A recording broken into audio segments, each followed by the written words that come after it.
Hello Hacienda La Puente, this is Ricardo, one of your tech hostess, and today we are going to spend some time talking about the new refreshed look for ClassLink. You might notice that it looks a little bit different. The icons look a little bit better than they looked before, so let's go right in and figure out what's new. You will find out that at the end of this video, ClassLink has made some really good improvements that will make our life a lot easier.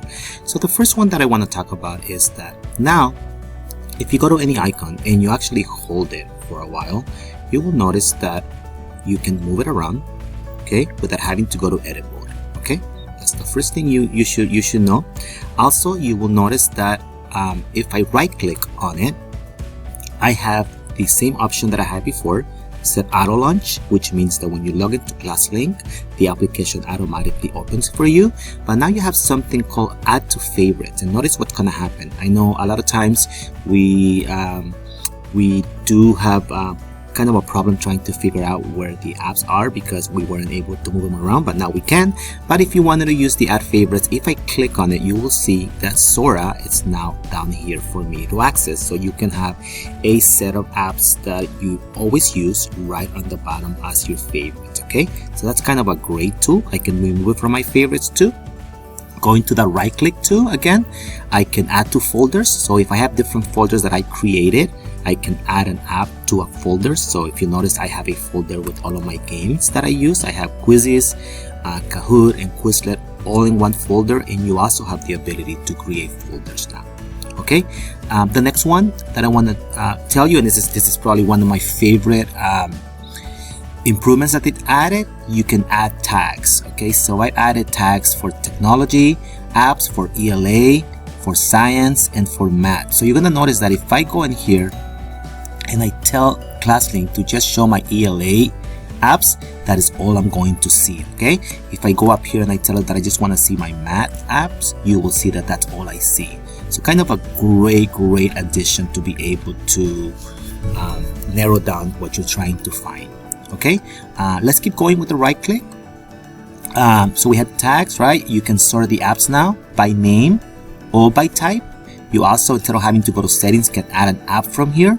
You can add a folder, and you can also change the background. So just by doing the right clicks, you have the ability to do that. Okay. Another thing that I should cover really quick is if you remember, the settings used to be on the right side. Now they are actually on this side over here. Okay, so notice that you have over here, you have something called Teacher Console, and I will spend some time on a different video talking about how you can add specific apps by period.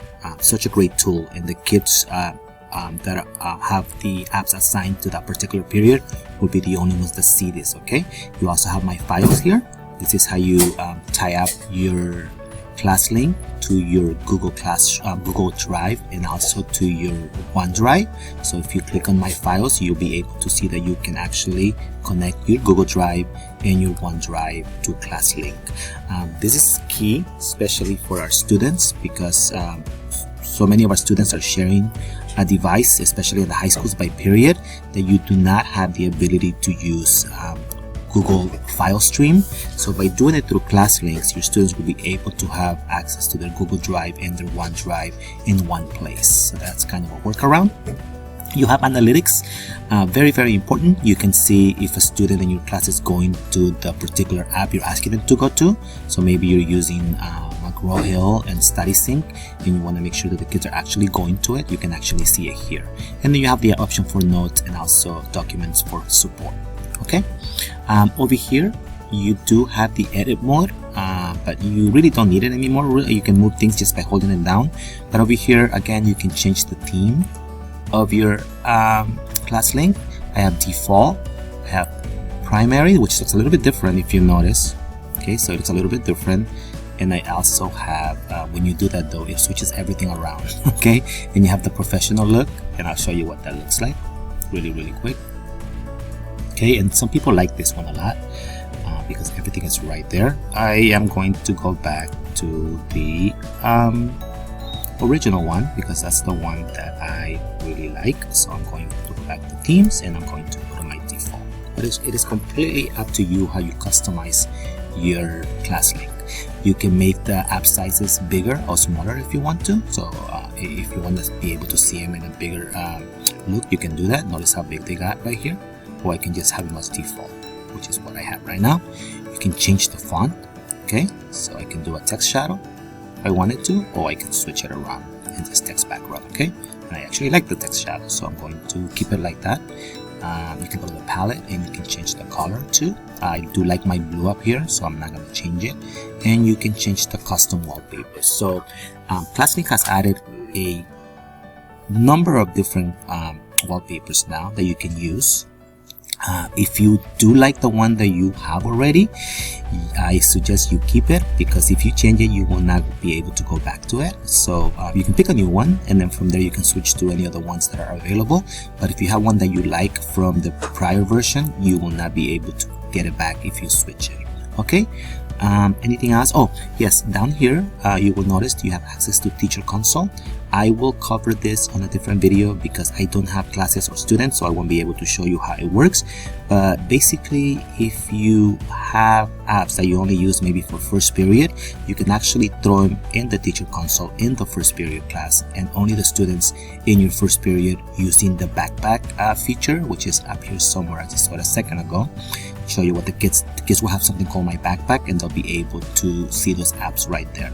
Okay, you can also access My Files from here. So the same menu that you had up here, you have right here. You have also analytics, and you also have notes, and finally you have the favorites that we talked about before. Okay, if you wanted to open the app library to add an app to your own ClassLink, you can basically do the same thing that we did before. Just hit on the plus and type the app, and you'll be able to add it to there. And then finally, notifications that we send from the district, or the ClassLink sends from the district, will always be available here. Right now you have the one from All About ClassLink for the prior version, so we will be updating this video for you. Again, if you have any questions on how to use the new refreshed look of ClassLink, please give us a call. Have a great day. Thank you.